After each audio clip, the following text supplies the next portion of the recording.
कहानी की शुरुआत में हम बिंतो और उसके कुछ दोस्तों को देखते हैं जो कि एक कैफे के अंदर बैठे हुए थे और काफी हंसी मजाक कर रहे थे, जिनमें से बिंतो की एक दोस्त प्रेग्नेंट भी होती है। खैर तभी वहाँ पर एक लड़का फरीद आकर वहाँ पर कैजुअली अलग बैठ जाता है। असल में वो बिंतो की बेस्ट फ्रेंड एमिली का बॉयफ्रेंड था, जिनका कुछ महीनों पहले ही ब्रेकअप हो गया था और वो बिंतो से हेल्प चाहता था एमिली से पैचअप करने के लिए। फरीद अब बिंतो से एमिली के बारे में पूछता है और वहाँ पर बैठे हुए उसके दोस्त जो होते हैं वो उसका मजाक उड़ाने लगते हैं कि एमिली उसको नहीं चाहती। अब बिंतो वहाँ से उठकर जाने लगती है और फरीद उससे ये बोलता है कि वो एमिली से बात करे और उसको कॉल करने को बोले, जिस पर वो कुछ खास रिप्लाई नहीं देती और काइंड ऑफ इग्नोर करके वहाँ से चली जाती है। बिंतो अब सीधा हॉस्पिटल जाती है अपनी दूसरी बेस्ट फ्रेंड मुरैना से मिलने, जो कि एक हॉस्पिटल में नर्स होती है, और वो बिंतो को भी सलाह देती है कि वो यहाँ पर काम करे एज उसकी भी फाइनेंशियल कंडीशन ठीक नहीं थी। वो लोग थोड़ी बहुत बातें करती है और फिर बिंतो एमिली को एक जगह पर आने के लिए बोलती है। बात करें एमिली के बारे में तो वो एक अमीर लड़की थी और वो सिगरेट अल्कोहल वगैरह पिया करती थी और उसका एक छोटा भाई भी था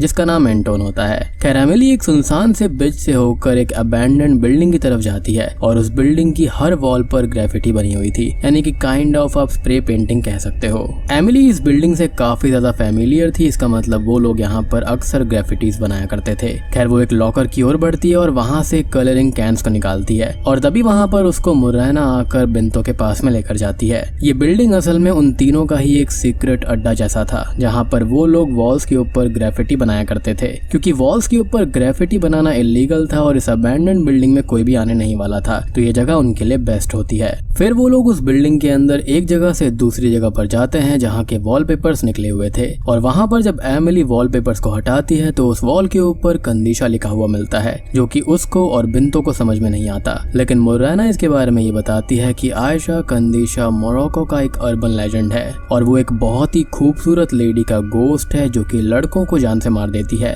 और अगर उसे किसी ने बुलाया तो ये बुलाने वाले के लिए भी अच्छा नहीं होता और वो उसे पागल करके जान से मार देती है। वो आगे ये बताती है कि आयशा कंदीशा को वीजा बोर्ड या फिर पेंटाग्राम यानी कि स्टार ऑफ सेटन का यूज करके बुलाया जा सकता है, जिस पर बिंतो को यकीन नहीं होता और वो एक मिरर पीस से आयशा के गोस्ट को मजाक में बुलाने लगती है और उसका मजाक उड़ाने लगती है। अब बिंतो, मुरैना और एमिली अपने अपने घर निकल जाते हैं और उनको मुरैना का भाई अब्दुल भी मिलता है, जो कि जिम से वापस आ रहा था, और मुरैना और अब्दुल दोनों ही अपने अपने घर चले जाते हैं। यहाँ पर बिंतो और एमिली बिंतो के घर पर जाते हैं, जहाँ पर बिंतो के पापा आ जाते हैं और वो अंदर चली जाती है। अब बस एमिली अकेले घर जा रही होती है कि बारिश शुरू हो जाती है और फरीद उसको खींच के एक ब्रिज के नीचे उसको कन्विंस करने की कोशिश करता है कि वो एमिली से बहुत प्यार करता है, लेकिन एमिली तब फरीद को ये बोलती है कि वो बहुत ही ज्यादा वायलेंट है, और तभी अचानक से ही फरीद उसको मारकर बेहोश कर देता है। जब एमिली की आंखें खुलती है तो वो फरीद के साथ थी और वो उसके साथ में जबरदस्ती करने की कोशिश कर रहा था। अब जैसे तैसे फरीद को मारकर वो वहाँ से बाहर निकलती है। वो उसके लिप्स को भी काट देती है, जिसके बाद में वो वहीं पर ऐसे ही पड़ा रहता है, और इसी के साथ में एमिली घर पर आ जाती है और फरीद उसी हालत में वहीं पर बैठकर अपनी हरकतों पर पछता रहा था। यानी कि वो ऐसा करना नहीं चाहता था, लेकिन वो इतना डेस्परेट होता है कि उसने ऐसा कर दिया। पर यहाँ पर अब जो होना था वो तो हो चुका था। एमिली को बहुत ही बुरे समय से गुजरना पड़ता है और वो अपने वॉशरूम में होती है और उसके अंदर फरीद को लेकर बहुत ही ज्यादा गुस्सा भर गया था, और वो इस गुस्से में अपने खून से वॉल पर पेंटाग्राम बनाकर कंदीशा को बुलाने लगती है। और इतना होते ही हम फरीद के पास में कंदीशा को देखते हैं, जिससे डर कर वो भागने लगता है और इसी बीच उसका एक्सीडेंट हो जाता है, जिससे उसकी मौके पर ही पेनफुल डेथ हो जाती है। अब अगले दिन बिंतो, मुरैना और एमिली फरीद की मौत के बारे में बात कर रहे थे और बिंतो एक कॉमन फ्रेंड से फरीद के एक्सीडेंट के बारे में पूछती है, जिस पर वो ये बताता है कि ड्राइवर के अनुसार फरीद किसी से डरकर भाग रहा था और अचानक से ही वो सामने आ गया। एमिली बिंतो और मुरैना को पिछले रात उसके और फरीद के बीच की लड़ाई के बारे में बता देती है, लेकिन वो ये नहीं बताती कि उसने आयशा कंदीशा को समन किया था। अब शाम को एमिली, बिंतो, मुरैना और एमिली का भाई एंटोन एक पार्टी में जाते हैं। वहाँ पे नाच गाना सब चल रहा होता है और एमिली अकेले बैठी हुई थी।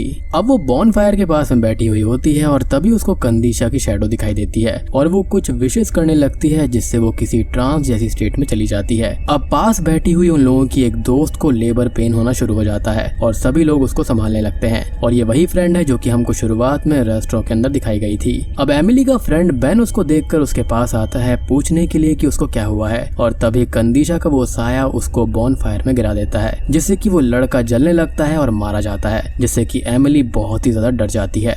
अब वो तीनों ही काफी परेशान थी और एमिली अपने भाई एंटोन को लेकर घर जाने लगती है, लेकिन मुरैना उन लोगों को अपने घर ले आती है और अब एमिली सब कुछ बता देती है कि उसने उस रात कंदीशा को समन किया था। वो लोग कंदीशा के बारे में पढ़ने लगते हैं और उसके बारे में बहुत सारी बातें लिखी हुई थी, लाइक वो ऐसी थी या फिर वैसी थी। किसी ने ये कहा था कि वो बहुत ही खूबसूरत दिखती थी, पर उसके पैरों के बारे में किसी ने ये कहा था कि वो कैमल जैसे थे। कई लोगों का ये कहना था कि वो बकरी जैसे दिखते हैं, लेकिन सब में एक बात कॉमन थी कि कंदीशा 16th सेंचुरी में पोर्चुगीज ऑक्यूपेशन से लड़ी थी, जहाँ पर उसने सोल्जर्स को अपनी खूबसूरती से ललचाया और फिर सबको जान से मार दिया था। अब बिंतो को तो इन सारी बातों पर विश्वास नहीं होता, क्योंकि गूगल के ऊपर हजारों चीजें मिल जाती है और वो बोलती है कि फरीद की डेथ और बेन की डेथ कोई एक्सीडेंट भी हो सकती है। लेकिन एमिली को ऐसा नहीं लग रहा था और वो काफी ज्यादा डरी हुई थी, साथ ही साथ काफी परेशान भी थी। बिंतो उसको सलाह देती है कि वो घर जाए, एज उसका भाई एंटोन भी उसके साथ में था, जो कि काफी छोटा है, और एमिली को उसे घर ले जाना चाहिए क्योंकि उसे नींद आ रही होगी। लेकिन वो सारी बातें सुन लेता है क्योंकि वो सोया ही नहीं था और जाग रहा था। एमिली और एंटोन को अपने घर के हॉलवे में अब कंदीशा दिखाई देती है, जो कि वहां से चली जाती है, और अब एमिली एंटोन को उसके रूम में भेजकर बाहर देखती है तो उसको कंदीशा फिर से हॉलवे में दिखाई देती है, जो कि बोलती है कि मेरी नजरों से देखो मैंने तुम्हारे लिए क्या किया है। और एमिली फिर से किसी ट्रांस जैसी स्टेट में चली जाती है, मानो कि जैसे कंदीशा उसको अपने वश में कर रही हो। अब हम देखते हैं उन तीनों के कॉमन फ्रेंड एको को, जो कि अपने घर में सोया हुआ था, और ये भी स्टार्टिंग वाले सीन में रेस्टोरेंट में था और उसको कुछ आवाजें सुनाई देती हैं। वो इन आवाजों को सुनकर जाग जाता है और उसे किसी की प्रेजेंस फील होती है। तभी वो किचन में चेक करने जाता है और अब वो साया उसे हॉन्ट करते हुए पीटने लगता है और उसे बेसिन में डुबाने लगता है, जिससे बचने के लिए वो उसे नाइफ से स्टैब कर देता है। और जब वो पलट कर देखता है तो उसे और हमें मिलती है आयशा कंदीशा की पहली झलक, जिसके चेहरे में वो नाइफ स्टैब हुआ था, लेकिन उसे इस चीज से कोई भी फर्क नहीं पड़ता और अगले ही पल वो उसे बिल्डिंग से नीचे फेंक देती है, यानी कि एको को,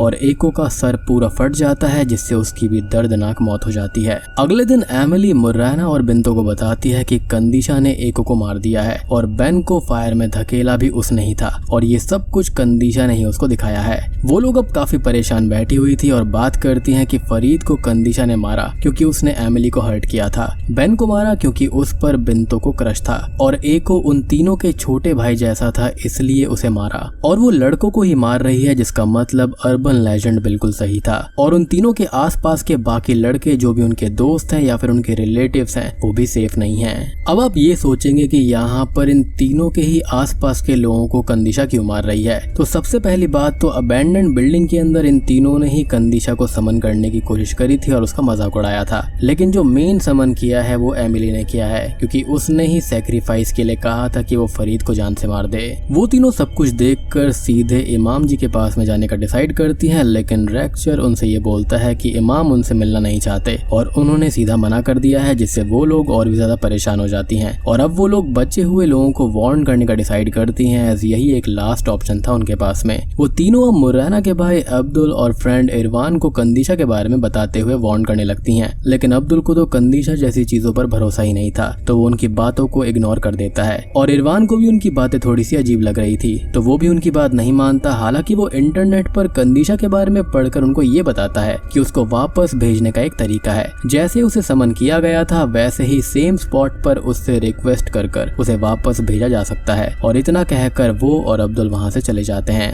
मुर्राना, बिंतो और एमिली अब एमिली के बाथरूम में आते हैं ताकि वो रिचुअल को रिवर्स कर पाएं और कंदीशा को वापस भेज पाएं, जिसके लिए वो ब्लड से सैटानिक सिंबल बनाकर एक रैबिट की बलि दे देती हैं। आई मीन आपने फरीद को वहां पर सैक्रिफाइस किया था उसको बुलाने के लिए, तो अब रैबिट से काम कैसे चलेगा।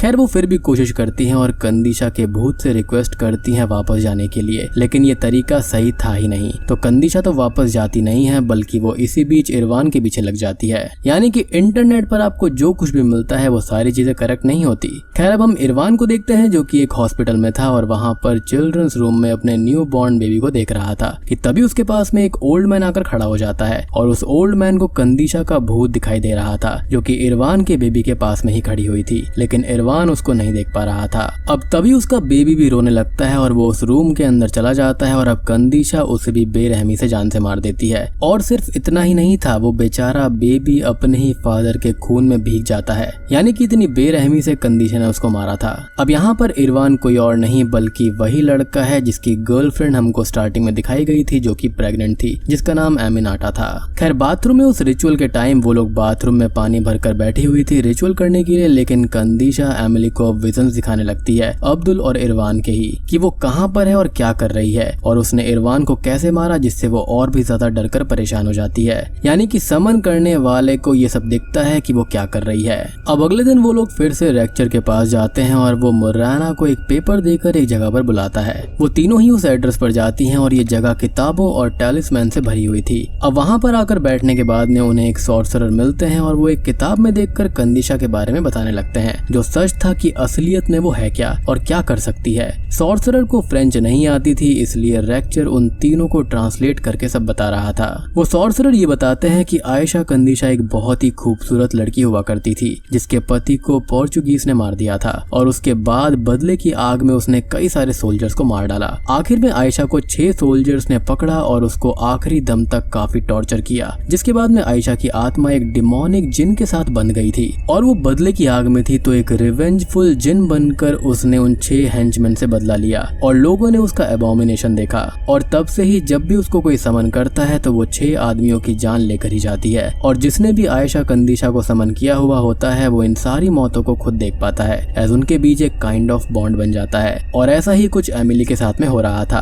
अब उसको रोकने के यहाँ पर 2 तरीके बताए जाते हैं। एक उसको बुलाकर एग्जॉर्सिज्म करना होता है और वो दूसरा तरीका जो होता है वो सॉर्सरर रेक्चर के कानों में बताता है, लेकिन रेक्चर उन तीनों को बताने से मना कर देता है, एज वो दूसरा तरीका जो भी था वो बहुत ही ज्यादा खतरनाक था। अब सॉर्सरर अंदर किताब रख कर आते हैं और रेक्चर फ्लोर से मैट को हटाते हैं। मैट के हटते ही वहाँ पर हमको एक सील ऑफ सोलोमन यानी कि हजरत सुलेमान की सील बनी हुई थी, जो कि ऑब्वियस था जिन्स को कंट्रोल करने के लिए उनका ही सहारा यहाँ पर लगने वाला था। खैर जिसके बाद वो लोग सर्कल बनाकर बैठ जाते हैं और रेक्चर उनको वार्न करता है कि कुछ भी हो जाए सर्कल नहीं तोड़ना है। सॉर्सरर आयशा को बुलाने लगता है और राइट्स पढ़ने लगता है, जिसे रेक्चर भी ट्रांसलेट करके बोलने लगते हैं। अब सभी लोग आयशा को बुलाने लगते हैं और राइट्स पढ़ते हैं। कुछ ही देर के बाद में वहाँ पर आयशा कंदिशा सर्कल के बीच में से उभर कर आ जाती है। वो सबको डराने लगती है और सबको अलग अलग सिचुएशंस में डाल देती है। बिंतो का हाथ जलने लगता है और एमिली के मुंह से खून निकल रहा होता है और मुर्राना एक ठंडी जगह पर पहुंच जाती है। आयशा यहाँ पर हंस रही थी जब उसका एग्जॉर्सिज्म किया जा रहा था, यानी कि ये काफी नहीं था, यानी कि वो सभी के माइंड्स के साथ में खेल रही थी और सबको अजीब और डरावने विजन दिखा रही थी। और सडनली वो गायब हो जाती है और तभी सब लोग बेहोश हो जाते हैं। अब जब सबकी आंखें खुलती है तो सभी बहुत थक चुके थे और डरे हुए थे। सॉर्सरर ये बोलते हैं कि अब सब कुछ ठीक हो गया है और सबको घर जाना चाहिए। एमिली अपने घर में आकर एंटोन को उसके पास आकर सोने के लिए बोलती है, अभी तक वो उसके लिए परेशान थी। बिंतो अपने फादर के बारे में परेशान होती है और वो भी सही सलामत थे, जिससे उसकी भी जान में जान आती है।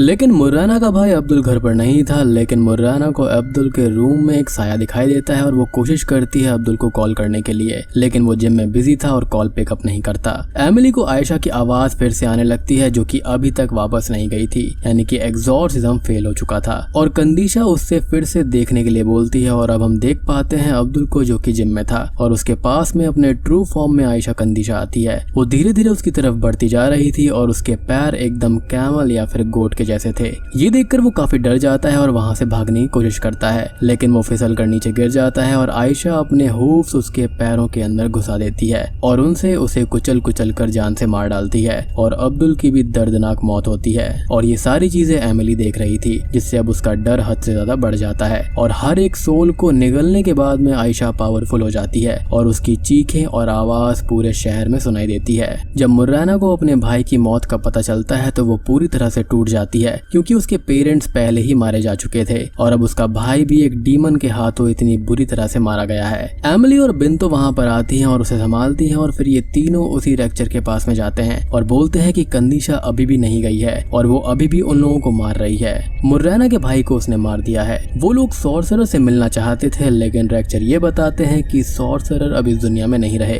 क्योंकि उन्होंने अपनी सारी एनर्जी उस एग्जॉर्सिज्म में लगा दी थी, जो कि उनकी बॉडी झेल ही नहीं पाई। मींस वो एग्जॉर्सिज्म इस हद तक पावरफुल था, जिसका सिंपल सा मतलब यह है कि कंदिशा को भगाने के लिए एक बहुत ही स्ट्रॉन्ग एनर्जी चाहिए, जो कि इन लोगों के पास में अनफॉर्चुनेटली नहीं थी।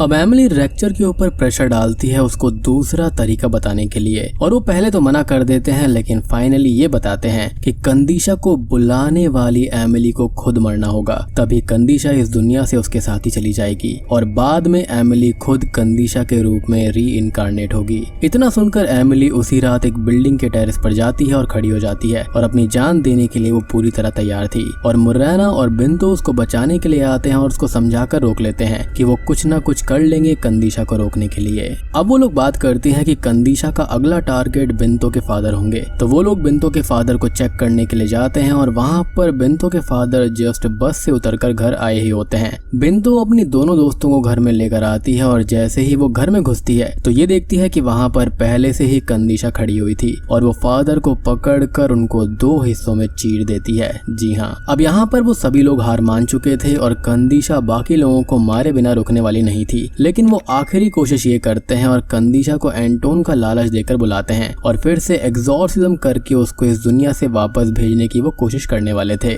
जिसमें उनका साथ वहाँ पर लेक्चर भी देने वाला था। अब वो सभी लोग उस सीक्रेट अड्डे वाली अबैंडन बिल्डिंग में जाते हैं और फ्लोर के ऊपर कलर से किंग सोलोमन यानी कि हजरत सुलेमान की सील को बना देते हैं। अब थोड़ी देर के बाद में वहाँ पर आयशा कंदीशा आ जाती है। वो धीरे धीरे एंटोन की तरफ बढ़ती जाती है और वो लोग उसे आग से डराकर उस सिंबल पर ले आते हैं और जैसे ही वो उस सिंबल पर आती है तो वो सब उसको घेर लेते हैं और एग्जॉर्सिज्म परफॉर्म करना शुरू करते हैं और राइट्स को पढ़ते हैं। वो सबको डराने की कोशिश करती है लेकिन वो लोग हिम्मत रखते हैं, लेकिन एंटोन तो एक बच्चा ही था तो वो बहुत ही ज्यादा डर कर वहाँ से भाग जाता है, जिससे कि सर्कल ब्रेक हो जाता है और कंदीशा उसके पीछे लग जाती है और रास्ते में आने वाले हर एक इंसान को पीटने लगती है, क्योंकि उसका सिंपल सा मकसद है कि उसे 6 मर्दों की सोल चाहिए और स्पेशली उसको बच्चों की सोल्स ज्यादा पसंद है। अब ये सभी कंदीशा से भागकर जा रहे होते हैं लेकिन कंदीशा उनके सामने आ जाती है और उनको एक मेटालिक डोर मिलता है, जिसको खोलने के बाद ये पता चलता है कि वो तो एलिवेटर शाफ्ट है। बिंतो आयशा को रोकने के लिए उसकी तरफ भागती है और फिर आयशा बिंतो का हाथ तोड़ देती है, मुर्राना को धक्का दे देती है और एंटोन की तरफ बढ़ रही होती है। एमिली एंटोन को बचाने उसके पास ही खड़ी थी और वो अपने पीछे उस शाफ्ट को देखती है और एक फैसला करती है। अब जैसे ही कंदीशा एंटोन को छूने वाली होती है, लेकिन होता यह है कि वो अचानक से गायब हो जाती है और हम ये देखते हैं कि एमिली ने खुद को शाफ्ट से नीचे गिरा दिया है और खुद को सैक्रिफाइस करके कंदीशा को इस दुनिया से वापस दूसरी दुनिया में भेज दिया, यानी कि जिन्स की दुनिया में, और खुद भी वो मारी जाती है। अब अगले सीन में कुछ दिन बाद उस अबैंडन बिल्डिंग को गिरा दिया जाता है और रेक्चर, मोराना, बिंतो और एंटोन एमिली को याद करके ट्रिब्यूट देते हैं। अब आयशा कंदीशा की एक कहानी तो यहाँ खत्म हो जाती है, लेकिन पूरी कहानी खत्म नहीं हुई है। तभी एंटोन अपनी बहन को हमेशा याद करता रहता है और एक रात वो आयशा कंदीशा को समन करता है, जो कि वहाँ पर आती है और ये कोई और नहीं है बल्कि एमिली है, जो कि आयशा कंदीशा के रूप में री इनकारनेट होकर आई है, यानी कि अच्छी जिन बनकर आई है। और यहाँ पर ये एमिली के रूप में आयशा कंदीशा का एक नया रूप है, जिसे देखकर एंटोन स्माइल कर कंदीशा मूवी यहीं पर खत्म हो जाती है।